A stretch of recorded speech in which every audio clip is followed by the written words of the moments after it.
മലയാളത്തിൽ അടുത്ത കാലത്ത് ശ്രദ്ധിക്കപ്പെട്ട നിള, അപ്പുറം, ദായം ഇങ്ങനെയുള്ള സിനിമകളുടെ ഛായാഗ്രാഹകൻ രാകേഷ് ധരൻ ആണ് നമ്മുടെ കൂടെ ഉള്ളത്. രാകേഷിന്റെ പുതിയ സിനിമ ഇത്തിരി നേരം ഇത്തിരി സമയത്തിനുള്ളിൽ വരുന്നതാണ്. രാകേഷ്, വെൽക്കം. ഹായ് യശസ്. ഇതുവരെയുള്ള റീസെന്റ് കേട്ടോ, ഞാൻ അതിനു മുൻപുള്ള കൽക്കത്തയിലൊക്കെ സിനിമ ചെയ്തിട്ടുള്ള ആളാണ്. അപ്പോൾ റീസെന്റ് ഉള്ള സിനിമകൾക്ക് ഒരു ചെറിയൊരു മെലങ്കോളിക് നേച്ചറുള്ള സിനിമകൾ കൂടിയാണ് എന്ന് പറയാം. അപ്പൊ അതിൽ നിന്നൊക്കെ വ്യത്യസ്തമായിട്ട് വളരെ കളർഫുൾ ആയിട്ടുള്ള ഒരു സംഭവമാണ് നമ്മുടെ മുമ്പിലേക്ക് കൊണ്ടുവരുന്നത്. അപ്പൊ അതിന്റെ വിഷ്വൽ ചോയ്സസ് എങ്ങനെയായിരുന്നു, അതിന്റെ ഒരു പ്ലാനിങ് എങ്ങനെ? എനിക്ക് തോന്നുന്നു ദായം പ്രശാന്തുമായിട്ട് വർക്ക് ചെയ്തതിന് ശേഷം ഒരു 2 ദിവസം കഴിഞ്ഞപ്പോൾ ഞങ്ങൾ അവിടെ സെറ്റൊക്കെ പാക്കപ്പ് ചെയ്യുന്ന ഒരു പ്രോസസ് ഉണ്ടായിരുന്നു. ഈ ആർട്ട് പ്രോപ്പർട്ടീസും ബാക്കി സാധനമൊക്കെ റിട്ടേൺ ചെയ്യണം. അത് വളരെ ഒരു ഇൻഡിപെൻഡന്റ് മൂവി ആയിരുന്നല്ലോ. അപ്പൊ ഞങ്ങളുടെ ഫ്രണ്ട്സിന്റെ അടുത്ത് നിന്നൊക്കെ തന്നെ എടുത്ത സാധനങ്ങളും ഒക്കെ വെച്ചിട്ടൊക്കെയാണ് അത് ചെയ്തത്. അപ്പോൾ ഞങ്ങൾ ഈ പാക്കപ്പിന് ശേഷം നെക്സ്റ്റ് ഡേ ആ ലൊക്കേഷനിൽ എല്ലാവരും മീറ്റ് ചെയ്തു. അപ്പൊ പ്രശാന്തിന്റെ ടീമും ഒക്കെ ഉണ്ടായിരുന്നു. അപ്പോ പ്രശാന്ത് ഇങ്ങനെ എന്നോട് പെട്ടെന്ന് ചോദിച്ചു, നമുക്കൊരു കൊമേഴ്ഷ്യൽ ചെയ്യുന്നതിനെ പറ്റി എന്താണ് പ്ലാൻ, നമുക്കത് വർക്ക്ഔട്ട് ചെയ്യാൻ പറ്റുമോ, നമുക്കൊരു സ്റ്റോറി ഉണ്ട് കയ്യിൽ, ഒരു ഫ്രണ്ട് വിശാഖ് ശക്തി എന്ന് പറഞ്ഞ ആള് എഴുതിയൊരു സ്ക്രിപ്റ്റ് ഉണ്ട് എന്ന് പറഞ്ഞു. അപ്പൊ ഞാൻ ഇമ്മീഡിയറ്റ്ലി പറഞ്ഞു ചെയ്യാം. അപ്പം പ്രശാന്ത് ആദ്യം പറഞ്ഞത്, ഇത് നമ്മളിപ്പോ ചെയ്ത പോലെ ഒരു മൂവി അല്ല, അങ്ങനെ ഒരു പക്ക ഒരു ഇൻഡിപെൻഡന്റ് അല്ലെ ഒരു ഫിലിം ഫെസ്റ്റിവൽ ടൈപ്പ് ഓഫ് മൂവിയേ അല്ല, ഒരു കുറച്ചുകൂടി കൊമേഴ്ഷ്യലി അപ്പീലിംഗ് ആയിട്ടുള്ള കൊമേഴ്ഷ്യൽ ഓഡിയൻസിന് വേണ്ടിയിട്ട് കേറ്റർ ചെയ്യുന്ന ടൈപ്പ് ഓഫ് മൂവി ആയിരിക്കണം എന്നുള്ളൊരു, അതായിരുന്നു എനിക്ക് എന്റെ ഒരു ഓർമ്മയിലുള്ള ഫസ്റ്റ് ബ്രീഫ്. അതിനുശേഷം എനിക്ക് തോന്നുന്നു ഇതിന്റെ ഒരു പ്രപ്പും കാര്യങ്ങളുമായിട്ട് ഞങ്ങൾ പിന്നീട് ഒരു 4-5 മാസം ഉണ്ടായിരുന്നു. അതിനുശേഷം അതിന്റെ ഇടയിൽ ഇങ്ങനെ പല ആക്ടേഴ്സിനെ നമ്മൾ മീറ്റ് ചെയ്യുന്നുണ്ടായിരുന്നു. ചില ആക്ടേഴ്സ് കമ്മിറ്റ് ചെയ്തു, പിന്നീട് മാറി.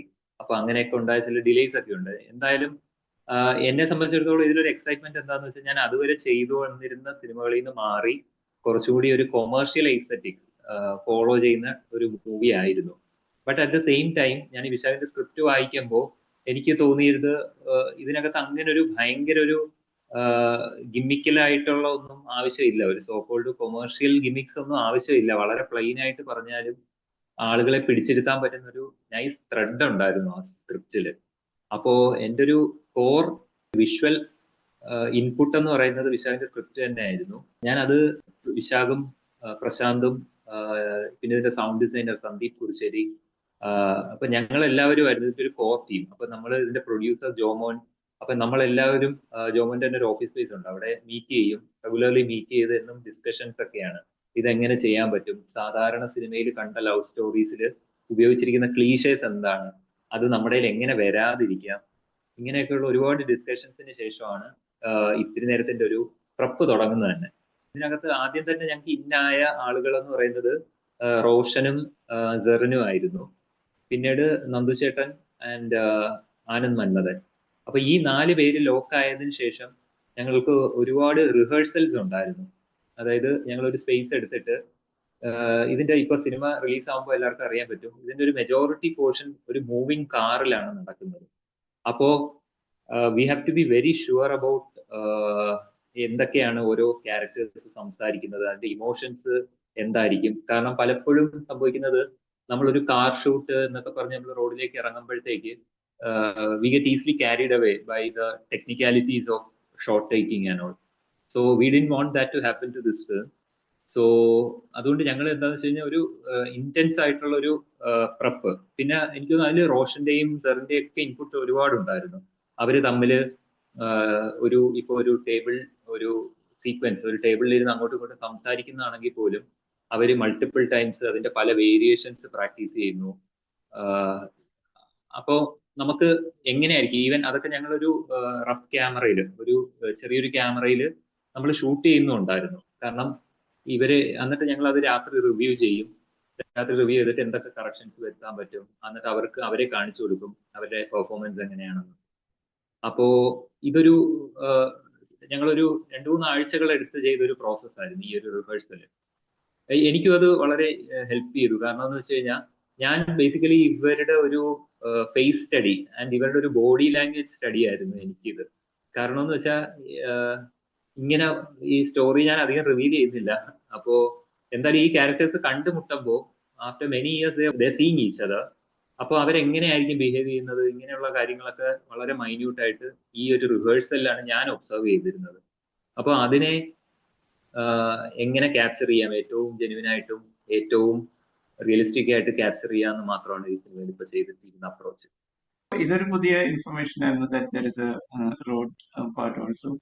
അപ്പൊ അത്തരം സാധനങ്ങൾ ചെയ്യുമ്പോൾ it was mount on the vehicle or എങ്ങനെയാ, അതോ ഹാൻഡ് ഹെൽഡ് ആയിട്ടാണോ, എങ്ങനെയാ അതിന്റെ ഒരു ഞങ്ങൾ ഇനിഷ്യലി 2-3 പോസിബിലിറ്റീസ് ആലോചിച്ചിരുന്നു. ഒന്ന്, ഈ ക്യാമറ മൊത്തത്തില് ക്യാമറയും വർക്കുകളും രണ്ടും ഒരു മൂവിങ് റിഗില്, അതായത് ഒരു ട്രെയിലർ പോലെ ഒരു റിഗില് വെച്ചിട്ട് ഷൂട്ട് ചെയ്യാം എന്നുള്ളൊരു ഐഡിയ ഉണ്ടായിരുന്നു. പക്ഷെ ചില ടെക്നിക്കൽ ഇഷ്യൂസും പിന്നെ ചില ബഡ്ജറ്റ് കൺസ്ട്രെയിൻസും കാരണം ഞങ്ങൾക്ക് അത് ഉപേക്ഷിക്കേണ്ടി വന്നു. കാരണം എന്ന് വെച്ചാൽ ഇതിനകത്ത് പല സീക്വൻസസ്, ഇത് സിങ്ക്സോൺ പ്രോജക്റ്റ് കൂടിയായിരുന്നു. അപ്പോ ഞങ്ങൾക്ക് ഒരു മൂവിങ് ട്രെയിലറിനകത്ത് അത് നമ്മളുടെ ഇവിടുത്തെ ഒരു റോഡ്സിൽ ഷൂട്ട് ചെയ്യാന്ന് പറയുന്നതിന്റെ ഒരു ഡിഫിക്കൽറ്റി ഉണ്ടായിരുന്നു. അപ്പോൾ അതുകൊണ്ട് എനിക്ക് തോന്നുന്നു എന്റെ for the first time I was using this technique called back projection in my movie. ആദ്യമായിട്ടാണ് ഞാൻ എൻ്റെ ഒരു ഫിലിമിൽ അങ്ങനെ ഒരു ബാക്ക് പ്രൊജക്ഷൻ യൂസ് ചെയ്ത് ഷൂട്ട് ചെയ്യുന്നത്. അപ്പൊ ആദ്യം ഞങ്ങൾ ഒരു വിർച്വൽ പ്രൊഡക്ഷന്റെ ഒരു പോസിബിലിറ്റിയാണ് ആലോചിച്ചത്. ബട്ട് അഗെയിൻ നമുക്കിപ്പോ ഞങ്ങൾ ചെയ്യുന്ന സമയത്ത് നമുക്ക് അത്രയും ഒരു ബഡ്ജറ്റിന്റെയും അല്ലെങ്കിൽ ഒരു ടെക്നിക്കൽ ലിമിറ്റേഷൻസ് ഉണ്ടായിരുന്നു. അങ്ങനെയാണ് ഞങ്ങൾ ഒരു ഓൾമോസ്റ്റ് ഒരു 180 ഡിഗ്രി വരുന്ന ഒരു ബാക്ക് പ്രൊജക്ഷൻ ഫെസിലിറ്റി ഞങ്ങൾ ഉണ്ടാക്കി, വിത്ത് സ്ക്രീൻസ് ആൻഡ് ഈ പറയുന്ന പോലെ വളരെ ഷോർട്ട് ത്രോ പ്രൊജക്ടേഴ്സ് യൂസ് ചെയ്തിട്ട് ഒരു ബാക്ക് പ്രൊജക്ഷൻ. ബട്ട് എക്സാക്ട്ലി അതൊരു ബാക്ക് പ്രൊജക്ഷൻ അല്ല, അതൊരു ഫ്രണ്ട് പ്രൊജക്ഷൻ തന്നെയായിരുന്നു. കാരണം ബാക്ക് പ്രൊജക്ഷൻ ഞങ്ങൾ ടെസ്റ്റ് ചെയ്യുമ്പോൾ അതും ഞങ്ങൾക്ക് ഒരുപാട് ടെസ്റ്റിംഗ് സ്റ്റേജസ് ഉണ്ടായിരുന്നു. ഞങ്ങളൊരു സ്റ്റുഡിയോ ഫ്ലോർ ഹയർ ചെയ്തിട്ട് ഈ വണ്ടിയൊക്കെ അതിനകത്ത് പാർക്ക് ചെയ്ത് നമ്മൾ അതിന്റെ ഒരു ബാക്ക് പ്രൊജക്ഷൻ ആദ്യം ടെസ്റ്റ് ചെയ്തു. പക്ഷെ അതിനേക്കാൾ കൂടുതൽ ഫ്രണ്ട് പ്രൊജക്ഷനിൽ തന്നെ ഈ കാറിലേക്ക് പ്രൊജക്ടറിന്റെ അല്ലെങ്കിൽ ഈ നമ്മൾ പ്രൊജക്ട് ചെയ്യുന്ന ഇമേജ് വീഴാത്ത രീതിയിൽ, കാരണം ഈ കാർ എന്ന് പറയുമ്പോൾ ഇതൊരു ഇന്നോവയാണ് യൂസ് ചെയ്തിരുന്നത്. അപ്പൊ ഇതിനകത്ത് ഒരുപാട് റിഫ്ലക്റ്റീവ് സർഫേസസ് ഉണ്ട്. അപ്പോ ഈ സർഫേസസിൽ ഒന്നും വീഴാതെ റിയലിസ്റ്റിക് ആയിട്ട് എങ്ങനെ ഈ ബാക്കിലേക്ക് മാത്രം പോവാന്നുള്ള രീതിയിലൊരു മൗണ്ടിങ് പോയിന്റുകൾ കണ്ടുപിടിച്ചു. എന്നിട്ടാണ് ഈ ഇതിന്റെ ഈ ഇപ്പൊ സൈഡ് ആംഗിൾ എടുക്കുമ്പോഴത്തേക്ക് ഈ whole projector setup will come to a side. അപ്പോ അങ്ങനെ ഒരു ഇതാണ് ഇത് ഒരുപാട് ഹെൽപ്പ് ചെയ്തത്. എന്താ വെച്ചാൽ ആക്ടേഴ്സിന് കുറച്ച് കംഫർട്ടബിൾ ആയി. ഒന്ന്, അവർക്ക് അവരുടെ ആക്ടിങ്ങിൽ മാത്രം ശ്രദ്ധിക്കാൻ, ഇപ്പൊ ഡ്രൈവ് ചെയ്യുന്ന സീക്വൻസ് ആണെങ്കിലും സേഫ്റ്റിയുടെ ഒരു മാറ്ററും കൂടി ഉണ്ടായിരുന്നു. അവർക്ക് അഭിനയത്തിൽ കുറച്ചുകൂടി കോൺസെൻട്രേറ്റ് ചെയ്യാൻ പറ്റും. പിന്നെ എനിക്ക് തോന്നുന്നു ഒരു റെഗുലർ കാറിൽ യൂസ് ചെയ്യുന്നതിനേക്കാൾ കൂടുതൽ മൗണ്ടിങ് പോയിന്റുകൾ ക്യാമറയ്ക്ക് കുറച്ചുകൂടെ ഫ്ലെക്സിബിൾ ആയിട്ട് കാറിന് അകത്ത് നിന്നിട്ടുള്ള ഷോട്ട്സ് ഒക്കെ ഉണ്ട്. കാരണം ഈ 4 ക്യാരക്ടേഴ്സ് തമ്മിലുള്ള ഒരു ഇന്ററാക്ഷൻ ആണ് തമ്മിൽ. അപ്പോ നമ്മളിപ്പോ ഒരു റെഗുലർ ക്യാമറ ഒരു കാറിലേക്ക് എടുത്തിരുന്നെങ്കിൽ നമ്മൾ ചിലപ്പോൾ ചില പോയിന്റ്സിൽ നമ്മൾ റെസ്ട്രിക്റ്റഡ് ആയി പോയേനെ. പക്ഷെ എനിക്ക് തോന്നുന്നു ഇത് ഇങ്ങനൊരു ബാക്ക് പ്രൊജക്ഷൻ ഫെസിലിറ്റി യൂസ് ചെയ്ത് ഷൂട്ട് ചെയ്തത് കാരണം എനിക്ക് കുറച്ചും കൂടി ക്യാരക്ടേഴ്സിന്റെ ക്ലോസ്, ഞാൻ എപ്പോഴും പറയുന്നത് ആശിഷിന് തന്നെ അറിയാം, staying close to the characters.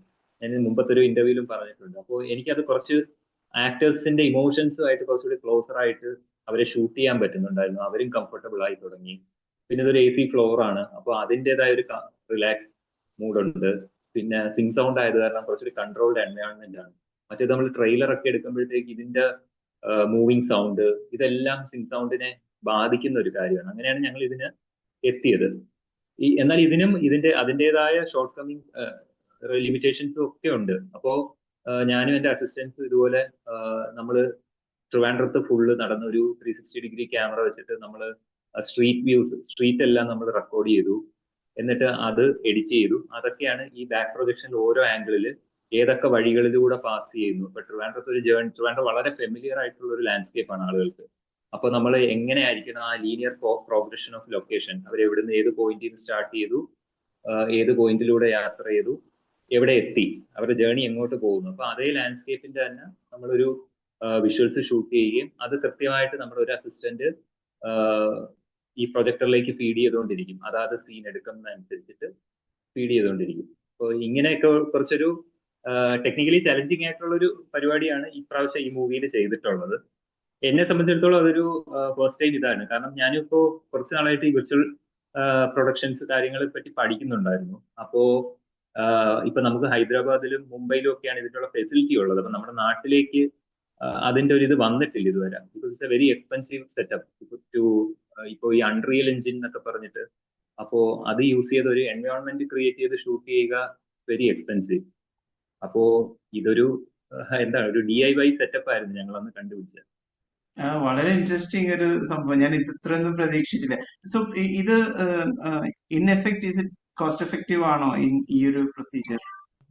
Time saving ആണ്. കാരണം ഇപ്പൊ നമ്മളൊരു നമ്മുടെ ഇവിടുത്തെ ഒരു ട്രാഫിക്കില്, എസ്പെഷ്യലി ഒരു സിങ്ക് സോൺ പ്രോജക്റ്റ്, ഒരു ട്രാഫിക്കിൽ നമ്മൾ ഷൂട്ട് ചെയ്യാന്ന് പറയുമ്പോൾ നമുക്ക് ഈ പറയുന്ന പോലെ നമ്മളെ കൺട്രോളിലായിരിക്കില്ല. പിന്നെ എസ്പെഷ്യലി നൈറ്റ് ആണെങ്കിൽ പോലും ഇപ്പൊ ഇവിടുത്തെ നൈറ്റ് ലൈഫ് ഒക്കെ ഭയങ്കര ആക്റ്റീവ് ആണ് സിറ്റീസിൽ. അപ്പോ എനിക്ക് തോന്നുന്നു ഇതുപോലുള്ളൊരു ഡയലോഗ് ഡ്രിവൺ ആയിട്ടുള്ള ഒരു സ്ക്രിപ്റ്റ് അവർക്ക് ഇതൊരു ഭയങ്കര ഒരു ബഹളം വെച്ച് പോകുന്ന ഒരു സ്റ്റോറിയും അല്ല. അത് വളരെ സട്ടിലായിട്ടുള്ള തങ്ങളിയൊക്കെ ഉള്ള കോൺവെർസേഷൻ ഉള്ള ഒരു മൂവിയാണ്. അപ്പോ അങ്ങനെ ഒരു മൂവി പുൾ ഓഫ് ചെയ്യാൻ എനിക്ക് തോന്നുന്നു അന്ന് എന്തുകൊണ്ടോ സാഹചര്യം കൊണ്ടും അല്ലെ ലിമിറ്റേഷൻ കൊണ്ടും ഞങ്ങൾക്ക് എത്തിപ്പെടേണ്ടി വന്ന ഈ ഒരു സിറ്റുവേഷൻ ഉണ്ട്. അത് വെർച്വൽ പ്രൊഡക്ഷന് പോലത്തെ ഒരു സിറ്റുവേഷനിൽ എത്തിപ്പെട്ടത് ഒരു ബ്ലെസ്സിങ് ആയിട്ടാണ് ഞാൻ ഇപ്പൊ കാണുന്നത്. നമ്മൾ ഒരു പരിധിവരെ ഷൂട്ട് ഡേയ്സ് കുറയാനും അത് ഹെൽപ്പ് ചെയ്തിട്ടുണ്ട്, ബഡ്ജറ്റ് കുറയാനും ഒക്കെ ആയിട്ട്. ഇത് നാട്ടിൽ തന്നെയായിരുന്നോ അതോ ഈ ഇത്തരം സ്റ്റുഡിയോസ് ഹൈദരാബാദിലോ ബോംബെയിലോ പോയിട്ട് ചെയ്തിട്ട് വന്നോ?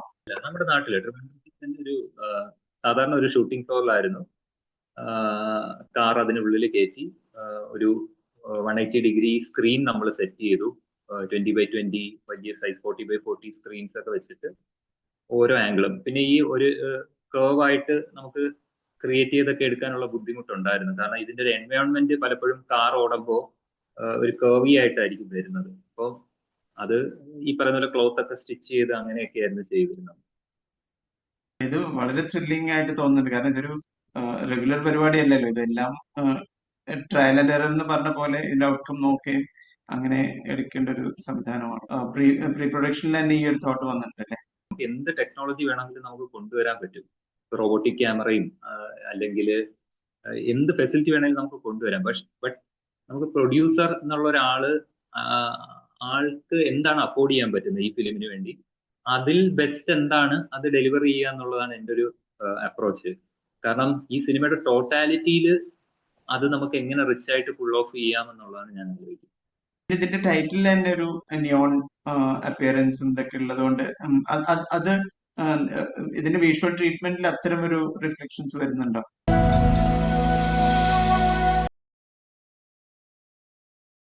ഈ രണ്ട് ക്യാരക്ടേഴ്സിനും സ്പെസിഫിക് ആയിട്ട് 2 കളർ പാലറ്റ് ഫോളോ ചെയ്യണം എന്ന് ആദ്യമേ തന്നെ ഒരു ഡിസിഷൻ ഉണ്ടായിരുന്നു. അപ്പോ ഞങ്ങൾ ഇതിനെ പല കോമ്പിനേഷൻസ് ആലോചിച്ചു. ഈ പറയുന്ന പോലെ കളർ വീലൊക്കെ വെച്ചിട്ട് നമ്മൾ എന്ത് വെച്ചാലാണ് എന്ന് അങ്ങനെ ലാസ്റ്റ് നാരോ ഡൗൺ ചെയ്ത് 2 കളേഴ്സ് ആണ് നമ്മളിപ്പോ ഈ കാണുന്ന ഇത്തിരി നേരത്തിന്റെ അവരുടെ കോസ്റ്റ്യൂമിലായാലും ടൈറ്റിലായാലും ഈവൻ അവരിയ്ക്കുന്ന സ്പേസസിൽ പോലും നമ്മൾ ഫോളോ ചെയ്തിരിക്കുന്ന 2 പാലറ്റ്സ്. അപ്പോ ഇപ്പൊ ട്രെയിലറൊക്കെ വന്നിട്ടുണ്ട്. അപ്പൊ അതിനകത്ത് ബാറിലും ഒക്കെ ഞാൻ അതിന്റെ തന്നെ വേരിയേഷൻസ് തന്നെയാണ് റിക്രിയേറ്റ് ചെയ്യാൻ നോക്കിയിട്ടുള്ളത്. അപ്പോ അതിനിപ്പോ ഒരു റെഫറൻസ് ഉണ്ടായിരുന്നോ എന്ന് വെച്ചാൽ അങ്ങനെ കൃത്യമായ ഒരു റെഫറൻസ് ഇല്ല. പക്ഷെ എന്തുകൊണ്ടോ ആ 2 colours was in sync with each other. അതിന്റെ ഒരു മൂഡും ഒരു നൈറ്റ് മൂഡ്, കാരണം ഈ മെജോറിറ്റി കഥ നടക്കുന്നത് നൈറ്റ് ആണ്. അപ്പൊ നൈറ്റില് നമുക്ക് പ്ലീസിങ് ആയിട്ടും പ്രോമിനന്റ് ആയിട്ടും നിൽക്കുന്ന 2 കളേഴ്സ് ആയിരിക്കണം. നൈറ്റിൽ ഒരു ഡാർക്ക് ലൈറ്റ് ചെയ്യുമ്പോൾ അല്ലെങ്കിൽ ലോ ലൈറ്റ് ചെയ്യുമ്പോൾ അതിലങ്ങ് സിങ്ക് ആയി പോകുന്ന ടൈപ്പ് ഓഫ് കളർ ആയിരിക്കരുതെന്ന് എനിക്കുണ്ടായിരുന്നു. അറ്റ് ദ സെയിം ടൈം ഇതിന്റെ വേറൊരു പോർഷനിൽ ഇവര് പകൽ സമയത്ത് മീറ്റ് ചെയ്യുകയും പകൽ സമയത്ത് യാത്ര ചെയ്യുന്ന ഒരു പോർഷനും ഉണ്ട്. ആ സമയത്തും ഒരു റെഗുലർ ഗ്രീനറിയിൽ അല്ലെങ്കിൽ ഒരു റോഡ് സ്ട്രീറ്റ് വ്യൂവില് സിങ്ക് ആയി പോകുന്ന ഒരു കളർ ആവരുതെന്നും ഉണ്ടായിരുന്നു. ഈ 2 പ്രയറിറ്റി വെച്ചിട്ടാണ് ഞങ്ങൾ ഈ ഒരു പർട്ടിക്കുലർ കളറിൽ ഞാൻ എത്തിയത്. ദായം വർക്ക് ചെയ്തു, ഇത്തിരി നേരം വർക്ക് ചെയ്തു.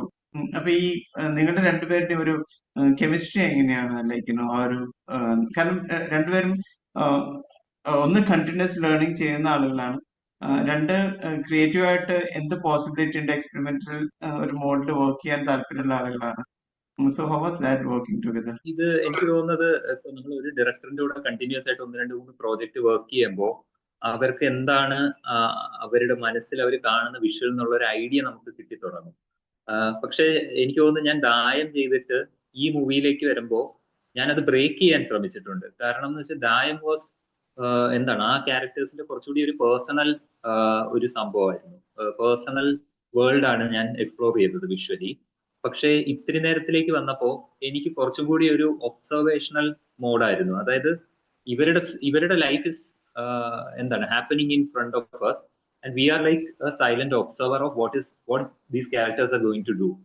അതായിരുന്നു എന്റെ ഒരു പ്രയോറിറ്റി. അപ്പൊ ഇതിനകത്ത് വന്നിട്ട് ഇതിന്റെ ഒരു എന്താണ് വിഷ്വൽ അപ്രോച്ച് അല്ലെങ്കിൽ ലെൻസിങ് ഒക്കെ ആണെങ്കിലും ഈ ക്യാരക്ടേഴ്സ് മീറ്റ് ചെയ്യുമ്പോഴും അല്ലെങ്കിൽ ഇവരുടെ ഒരു ജേർണി, ഇതെല്ലാം ഒരു സ്ട്രീറ്റിന്റെ അപ്പുറത്ത് നിന്ന് നമ്മൾ നോക്കിയാൽ എങ്ങനെ കാണും, അല്ലെങ്കിൽ കുറച്ചുകൂടി ഒരു ടെലിഫോട്ടോ വേയിൽ എങ്ങനെയാണ് നമ്മൾ ആ ഒരു പോയിന്റ് ഓഫ് വ്യൂ ആണ് കൂടുതൽ ഇതിന്റെ ലെൻസിങ്ങിൽ യൂസ് ചെയ്തിരിക്കുന്നത്. ഇപ്പൊ ഇവരൊരു റെസ്റ്റോറന്റിൽ ഇരുന്ന് സംസാരിക്കുവാണെങ്കിലും ഈ പറയുന്ന പോലെ I am not very close to them and at the same time നമ്മൾ 2 ടേബിൾ അപ്പുറത്ത് നിന്നിട്ട് എങ്ങനെയാണ് അവരെ കാണുന്നത്, ആ ഒരു പെർസ്പെക്റ്റീവ് ആണ് കൂടുതലും നടന്നിട്ടുള്ളത്. അല്ലെങ്കിൽ ഇപ്പൊ ഇതിലൊരു ക്യാരക്ടർ എഴുന്നേറ്റ് പോകുമ്പോഴും ആ എഴുന്നേറ്റ് പോകുന്ന ആളെ ഇരിക്കുന്ന ആളെ എങ്ങനെയാണ് കാണുന്നത്, അപ്പൊ അയാളുടെ POV ഷോട്ട്സ് അങ്ങനെയൊക്കെ പറഞ്ഞ് കുറച്ച് പരിപാടിയാണ് ഇതിനകത്ത് ഇപ്രാവശ്യം കൊണ്ടുവന്നിട്ടുള്ളത്.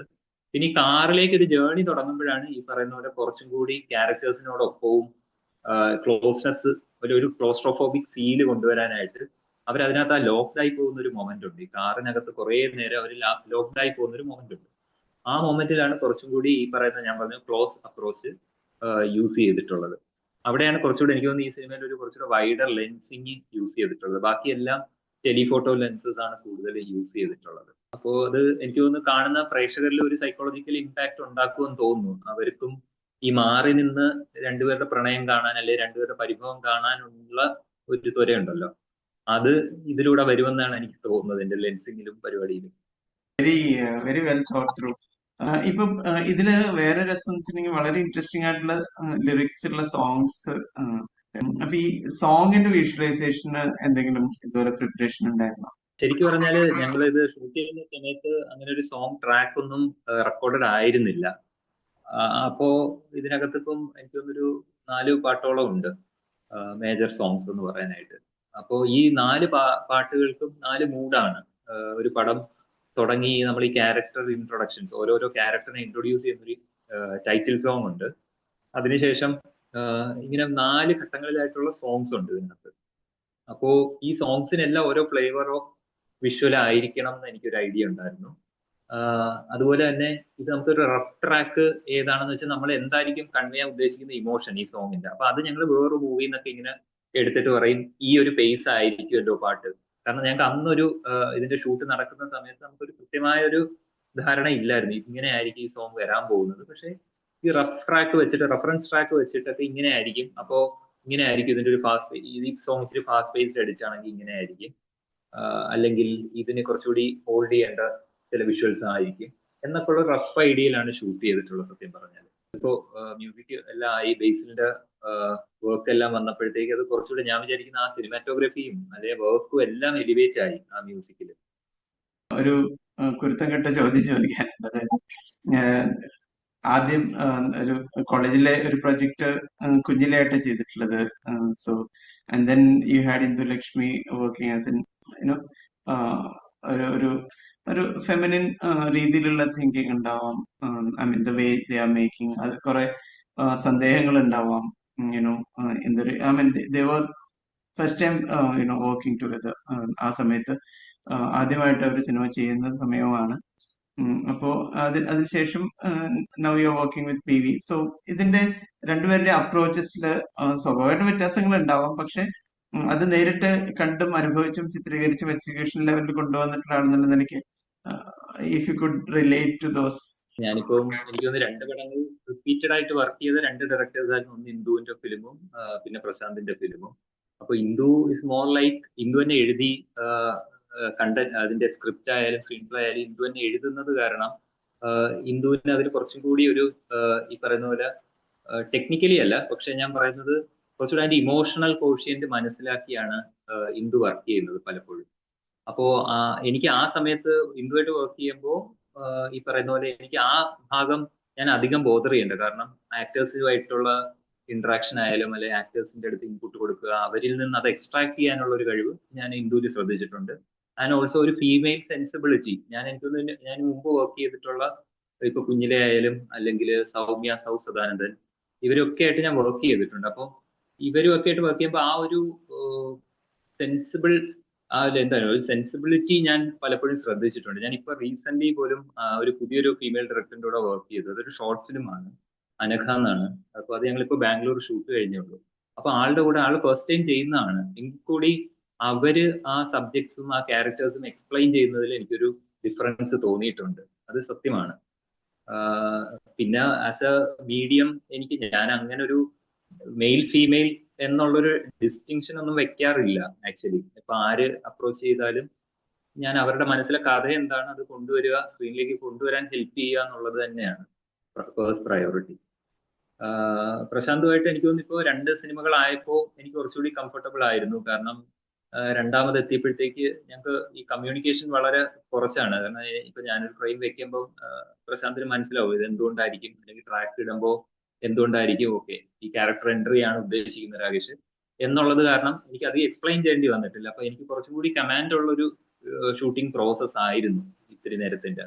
പിന്നെ ഓൾസോ നമ്മള് ഇപ്പൊ ഒരു ഇൻഡിപെൻഡന്റ് മൂവിക്ക് വേണ്ടിയിട്ട് ഇപ്പൊ ഒരു എസ്തെറ്റിക്സ് ഉണ്ടായിരിക്കും. അപ്പൊ ആ എസ്തെറ്റിക്സിൽ നിന്ന് മാറി കുറച്ചും കൂടി ഷോർട്ട് ടേക്കിങ്ങും അല്ലെങ്കിൽ കുറച്ചുകൂടി കവറേജ് ഒക്കെ വേണ്ടി വന്ന ഒരു മൂവി. അപ്പൊ ഈ മൂവി ഞാൻ 2 ക്യാമിലാണ് ഷൂട്ട് ചെയ്തത്. കാരണം എനിക്ക് ഈ 2 ക്യാരക്ടേഴ്സിന്റെയും കോൺവെർസേഷൻ ബ്രേക്ക് ചെയ്ത് ഷൂട്ട് ചെയ്യേണ്ടെന്നുണ്ടായിരുന്നു. കാരണം വളരെ ഓർഗാനിക് ആയിട്ട് ഇവര് രണ്ടുപേരും സംസാരിക്കുമ്പോൾ അങ്ങോട്ടും ഇങ്ങോട്ടും, ഞങ്ങളത് റിഹേഴ്സലിൽ തന്നെ ഞാൻ ശ്രദ്ധിച്ചതാണ്, ഈ രണ്ടുപേരിലും ചില എക്സ്പ്രഷൻ ചേഞ്ചസും ഒക്കെ ഉണ്ട്. അത് ചിലപ്പോൾ നമ്മൾ ഒരു ക്യാമറ വെച്ചിട്ട് പിന്നീട് എടുക്കാന്ന് പറഞ്ഞിട്ട് അപ്പുറത്ത് കൗണ്ടർ ആംഗിൾ പോകുമ്പോഴത്തേക്ക് മിസ് ആവും. അതുകൊണ്ട് ഞങ്ങള് ഇപ്രാവശ്യം 2 ക്യാമിലായിരുന്നു ഷൂട്ട് ചെയ്തിരുന്നത്. അപ്പൊ ഞാനും എന്റെ അസോസിയേറ്റ് സിനിമറ്റോഗ്രാഫർ കൂടെ ആയിരുന്നു ഓപ്പറേറ്റർ സെക്കൻഡ് ക്യാമറ. അപ്പോ അതെനിക്കൊരു ഭയങ്കര എക്സ്പീരിയൻസ് ആയിരുന്നു. ഇവരെ അധികം ട്രെയിൻ ചെയ്യാതെ, ആക്ടേഴ്സിനെ അധികം ട്രെയിൻ ചെയ്യാതെ ഒരു ടേക്കിൽ തന്നെ ഇപ്പൊ പലപ്പോഴും ഇപ്പോ വളരെ സീനിയർ ആയിട്ടുള്ള ആക്ടേഴ്സും കംപ്ലൈന്റ് ചെയ്യുന്ന ഒരു കാര്യമാണ്, അവരെ കൊണ്ട് വൈഡ് എടുപ്പിക്കുന്നു, വൈഡിൽ ഫുള്ള് പ്ലേ ചെയ്യിപ്പിക്കും, പിന്നെ A axis B axis play ചെയ്യിപ്പിക്കുന്നു. അപ്പൊ ഇതിൽ ഏതാണ് യൂസ് ചെയ്യാൻ പോകുന്നത്, ചിലപ്പോൾ ബിയിലായിരിക്കും അവരുടെ ബെസ്റ്റ് പെർഫോമൻസ്. അപ്പൊ ഈ ഒരു പ്രശ്നം എനിക്ക് ഈ മൂവിയിൽ വരരുതെന്നുണ്ടായിരുന്നു. അപ്പോ ഇതിന്റെ ഇനിഷ്യൽ ഡിസ്കഷനിൽ തന്നെ ഞാനിത് 2 ക്യാം ചെയ്യാം എന്നുള്ളൊരു ഇതിലെത്തിയായിരുന്നു. വളരെ നല്ലൊരു ലേണിംഗ് ആണ് അത്. കാരണം എസ്പെഷ്യലി ഇവരൊരു തിയേറ്റർ സംഭവം ഉള്ളത് കൊണ്ട് അതിന്റെ എല്ലാ ഇതും ക്യാപ്ചർ ചെയ്തെടുക്കാനുള്ള ഒരു it's a very good idea. ഇപ്പോ ഫൈനലി മൂവി കണ്ടിട്ടുണ്ടാവുമല്ലോ. So how was that, as in ഒരുപാട് എക്സ്പെരിമെന്റ്സ് ചെയ്തു, അത്തരം സബ്ജക്ട്സ് വന്നിട്ട് ഒരു കുറച്ചുകൂടി വേറെ ഫ്ലേവർ ഉള്ള ഒരു സബ്ജക്റ്റിലേക്ക് വരുന്നു. So how was your observation after watching the film? ഞാൻ കുറച്ചുകൂടി കാണുന്നത് നമ്മൾക്കൊക്കെ എപ്പോഴോ നഷ്ടപ്പെട്ടു പോയ ഒരു പ്രണയം, അല്ലെങ്കിൽ നമ്മൾ ഇപ്പോഴും മനസ്സിൽ കൊണ്ട് നടക്കുന്ന ഒരു ലോസ്റ്റ് ലവ്, അതിനെ ഒന്ന് റീവിസിറ്റ് ചെയ്യാൻ കിട്ടുന്ന ഒരു അവസരം, അതൊക്കെയാണ് ഞാൻ ഈ സിനിമയിൽ കാണുന്നത്. ഈ ആക്ടേഴ്സ് വളരെ വൈബ്രന്റ് ആയിട്ടുള്ളത് കൊണ്ട് എനിക്ക് തോന്നുന്നു ന്യൂ ഏജ് കുട്ടികൾക്കും അപ്പീലിംഗ് ആയിരിക്കാൻ സാധ്യതയുണ്ട്. ഈ മൂവി ഇപ്പൊ ഈ പറയുന്ന പോലെ എനിക്ക് തോന്നുന്നൊരു 90s കിഡ്സ് ഇമോഷൻസ് ആണ് ക്യാരി ചെയ്യുന്നതെങ്കിലും ഇതിന്റെ അകത്തെ ആക്ടേഴ്സിന്റെ പെർഫോമൻസസും അവരെങ്ങനെയാണ് ഈ സബ്ജക്റ്റിനെ ഹാൻഡിൽ ചെയ്തിരിക്കുന്നത് എന്നൊക്കെ വെച്ച് നോക്കുമ്പോൾ എനിക്ക് തോന്നുന്നു എല്ലാവർക്കും ഉള്ളില് പ്രണയവും, ഏത് ജനറേഷനിലാണെങ്കിലും പ്രണയത്തിന്റെ ഇമോഷൻസും ഒക്കെ യൂണിവേഴ്സൽ ആണ്. അപ്പോ ഈ മാറിയ കാലഘട്ടത്തിലും ഇത് വാലിഡ് ആണ് ഈ പറയുന്ന സെൻസിബിലിറ്റീസ്. അപ്പൊ അതൊക്കെ ഈ സിനിമയിൽ വന്നിട്ടുണ്ട്. പിന്നെ ഇതിനകത്ത് ഒരുപാട് തമാശകളും ഒരു ഫൺഫിൽഡ് മൊമെന്റ്സ് ഒരുപാടുണ്ട്. അപ്പോ ഇതൊക്കെയാണ് ഈ ഒരു ജേർണിയിൽ ഇവരുടെ ഈ ഒരു നൈറ്റ് ജേർണിയിൽ സംഭവിക്കുന്ന കോമഡികളും അവരെടുക്കുന്ന ചെറിയ ചെറിയ മണ്ടത്തരങ്ങളും ഡിസിഷൻസും, ഇതൊക്കെ തന്നെയാണ് ഈ മൂവി. അപ്പോ ഒരു തിയേറ്റർ എക്സ്പീരിയൻസ് എന്നുള്ള രീതിയിൽ എല്ലാവർക്കും ഒരു ഫ്രഷ് വാച്ച് ആയിരിക്കും ഇങ്ങനത്തെ ഒരു റോഡ് മൂവി. ഓരോന്ന് കേൾക്കുമ്പോഴും നമുക്ക് ഒരുപാട് പ്രതീക്ഷയുണ്ടാവുന്നു. ഈ ടെക്നിക്കൽ സംഭവങ്ങൾ അത് എങ്ങനെ വന്നിട്ടുണ്ട് എന്നുള്ളത് അറിയാനുള്ള ഒരു ക്യൂരിയോസിറ്റി ഉണ്ട്. നീ പറഞ്ഞ ഇത്രയും ഇവര് വളരെ വൈബ്രന്റ് കോമ്പിനേഷനുമാണ്. എനിക്ക് തോന്നുന്നു ആദ്യമായിട്ട് ഈ ഒരു കോമ്പിനേഷൻ നമ്മൾ കാണാൻ പോകുന്നത്. പിന്നെ രണ്ടുപേരും ഇതാണ്, പ്രോവൺ ആക്ടേഴ്സ് ആണ്, തിയേറ്റർ ബാക്ക്ഗ്രൗണ്ടിലുള്ള ആളുകളാണ്. പിന്നെ ഈ technical and you know both of you, ഞാൻ സംസാരിച്ച രണ്ടുപേരും, and Sandeep of course, Sandeep ഒരുമിച്ച് വർക്ക് ചെയ്തിട്ടുള്ള ആളാണ്. അപ്പോൾ ആ ഒരു ടീം വർക്ക് ശരിക്കും ഫീൽ ചെയ്യുന്നുണ്ട്. So I am very eager to watch, cannot wait for the next 2-3 days. ഞാൻ സന്ദീപിന്റെ കൂടെ ഇതിപ്പം രണ്ടാമത്തെ പ്രോജക്റ്റ് ആണ്. പക്ഷെ എന്റെ ഫസ്റ്റ് പ്രോജക്റ്റിന്റെ തൊട്ട് പോസ്റ്റ് പ്രൊഡക്ഷനിൽ സന്ദീപേട്ട ഇൻവോൾവ് ആയിരുന്നു. ഞാൻ മുമ്പ് ചെയ്ത ഒരു സ്വകാര്യ സംഭവ ബഹുലം എന്നുള്ള മൂവിയുടെയും പോസ്റ്റ് സൗണ്ട് പോസ്റ്റിലൊക്കെ സന്ദീപേട്ടൻ ഇൻവോൾവ് ആണ്. അപ്പോ ഞാൻ പലപ്പോഴും ശ്രദ്ധിച്ചിട്ടുള്ളത്, ഞങ്ങൾ തമ്മിലുള്ള വർക്ക് ചെയ്യുന്ന ഒരു സ്പേസിൽ ഈ പറയുന്ന എന്താണ് ഒരു സൗണ്ട് ആൻഡ് വിഷ്വൽ ഇത് ഞങ്ങൾ ഭയങ്കര സിങ്ക് ആയിട്ട് പോവാറുണ്ട് പല സിനിമകളിലും. ഞാൻ എൻ്റെ ഒരു ഷോട്ട് കഴിഞ്ഞു കഴിഞ്ഞാൽ ഞാൻ ആദ്യം തിരിഞ്ഞ് സന്ദീപേട്ടനെയാണ് നോക്കുന്നത്. സന്ദീപേട്ടനെ നോക്കിയിട്ട് ഓക്കെ ആണോ എന്നുള്ള ഒരു ഐ കോണ്ടാക്ട് ഉണ്ട്. അപ്പം സൗണ്ട് കൂടെ ഓക്കെ ആണെങ്കിൽ ഐ ആം ഓക്കെ. അങ്ങനെയാണ് നമ്മൾ ഒരു ഫൈനൽ ഓക്കെ ടേക്ക് പറയുന്നത്. അപ്പൊ അത് ഞാൻ പെട്ടെന്ന് ഇപ്പോൾ സന്ദീപേട്ടന്റെ കാര്യം ഓർത്തപ്പോൾ പറഞ്ഞതാണ്. എനിക്ക് വളരെ ഇഷ്ടമാണ് സിങ്ക് സൗണ്ട് പ്രോജക്റ്റുകൾ വർക്ക് ചെയ്യുന്നത്. കാരണം അത് it brings A kind of എന്താണ് ഒരു ഡിസിപ്ലിൻ ഇൻ സെറ്റ് എന്ന് എനിക്ക് തോന്നിയിട്ടുണ്ട്. പിന്നെ ഈ ആക്ടേഴ്സിൽ നിന്ന് നമുക്ക് കിട്ടുന്ന ആ ഒരു ഓർഗാനിക് ആയിട്ടുള്ള ഡയലോഗ് ഡെലിവറി, അതിന്റെ റെൻഡറിങ്, ഇതൊക്കെ ചിലപ്പോ നമുക്ക് രണ്ടാമത് ഡബിങ്ങിൽ കൊണ്ടുവരാൻ പാടായിരിക്കും. അപ്പൊ എനിക്കിപ്പോ ഞാൻ കഴിയുന്നതും എല്ലാ ഫിലിം മേക്കേഴ്സും അപ്രോച്ച് ചെയ്യുമ്പോൾ ഞാൻ ആദ്യം ചെയ്യുന്ന സിങ്ക് സൗണ്ട് അല്ലേ എന്നാണ് ചോദിക്കുന്നത്. So I like that doing in zinc sound. Latest developments ഒന്നും അറിയുന്നില്ല, പക്ഷെ ഇതിന്റെ ഇത്തിരി നേരം പരിപാടി ചിലപ്പോഴൊക്കെ കേൾക്കാറുണ്ട്. അപ്പൊ എന്നെ സ്റ്റോക്ക് ചെയ്യാറുണ്ട്. പിന്നെ എന്തോ മറന്നില്ലേ?